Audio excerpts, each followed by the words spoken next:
Hi, everyone, and welcome back to Khakis and Coffee. We'd like to thank Mr. Caffarel for being here today. He is a teacher of AP Biology and Physics here at Catholic High. Welcome, Mr. Caffarel. Thank you. For our first question today, we'd like to ask you, could you explain the transition from being disciplinarian back to teaching at Catholic High? Yeah, it was a good one. I spent 4 years as disciplinarian, which is an extremely difficult job. I don't regret being disciplinary at all. It was great being involved with every guy on campus. I felt like I could make a change, make a difference with the entire school, with the culture of the school. But very stressful job. And so I think the biggest thing for me was when I went back into the classroom, it was just a relief to not have that constant pressure of dealing with things that came up pretty much on a day-to-day basis. So, and teaching's what I love best, so I was really excited to be able to get back and do what I did. Did you teach while you were disciplinarian, or were you strictly? I had a class, I think all 4 years I was disciplinarian, at least 3. So I had a class while I was doing that. And that was nice. It was a period that I could get away and just focus on doing what I'm doing, not lose my edge, I don't think, and get to interact with guys in a different way than I did the rest of the day. And you're a big science guy. All science. All science. Yes. Although I did teach drafting for a while too, but other than that, science. When you finished your stint as disciplinarian, did the students treat you differently, you think? Well, now, actually, I didn't go straight back to the classroom full time. I spent 5 years after I was disciplinarian as the school's first technology coordinator. Interesting. So you mentioned about like having a class as you were disciplinarian, like during the period you were disciplinarian. Did the students kind of like treat you differently then? After about the 3rd week of school, I guess, I just became their teacher. And it was nice to be able to interact with guys in a way that felt really natural for me. But no, it was nice because, again, they'd walk in, I was just their teacher, and they would actually forget for a while that I was their disciplinarian. Although one of my favorite lines ever was when I told a kid, "Don't make me send you to my office." And he kind of chuckled and he went, "Oh." So that was kind of fun. But yeah, it was nice to have a period where, unless something really bad happened, there were a couple of times where someone would come and get me out of my class to go deal with something that was going on. But it was nice to just be with the guys. And I could see them in a different light. They could see me in a little bit different light too. So, what is the most bizarre reason someone had to visit you while you were disciplinarian? I don't know that I'm allowed to say. It was always interesting. I'll say this. Back then, at least, some teachers had different thresholds for when they would send a kid. And I don't know if that's still true today. I suspect it might be. There were times when I had to wonder why someone wasn't sent out of class for something that they did. And there were times that I had to wonder why someone was sent out of class when they were.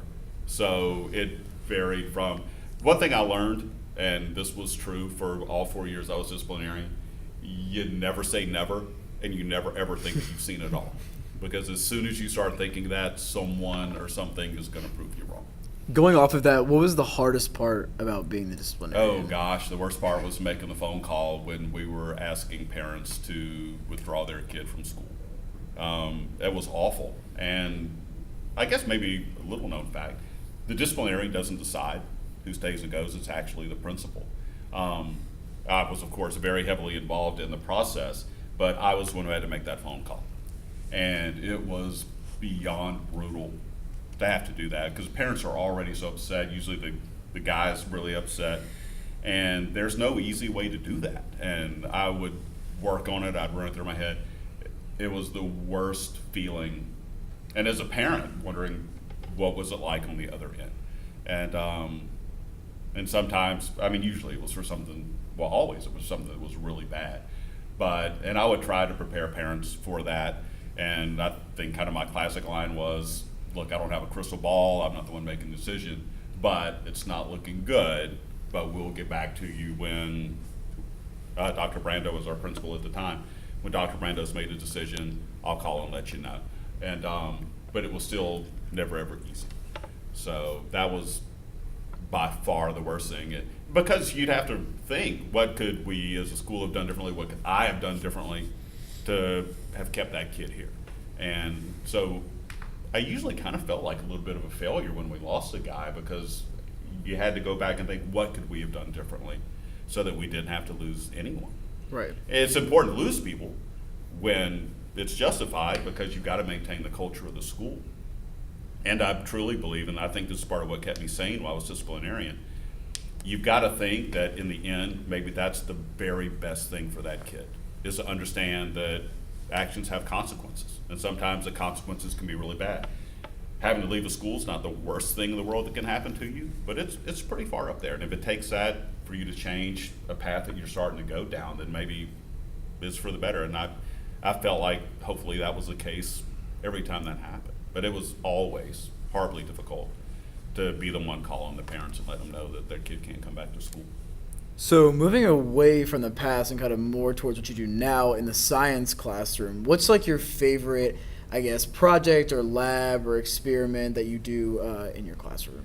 Actually, what we're getting to now in physics, guys, I'm covering light now, so lenses and mirrors and more of the modern physics I really enjoy. It's I can't say it's more intellectual, but I find it more interesting, and hopefully the guys find it fairly interesting. So I like delving into all of that. All right, so in your class, we not only do we do physics, we often get some good discussions going, some good advice from you. So we're wondering, because this podcast is for incoming freshmen, so we're wondering like what kind of tips you can give incoming freshmen on how to succeed at Catholic High and how they can take what they get here with them to college and later on in life.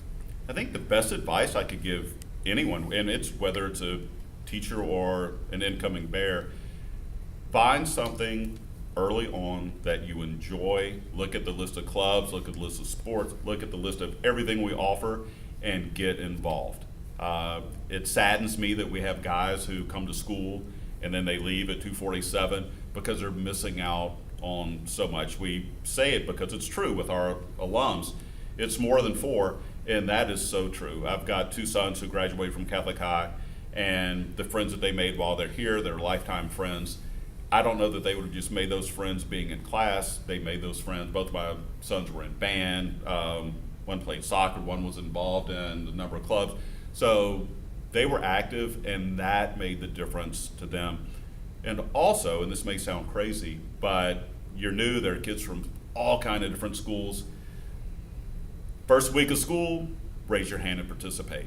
Make it a habit to get involved in class early. That way, when you get called on later, you don't feel so awkward.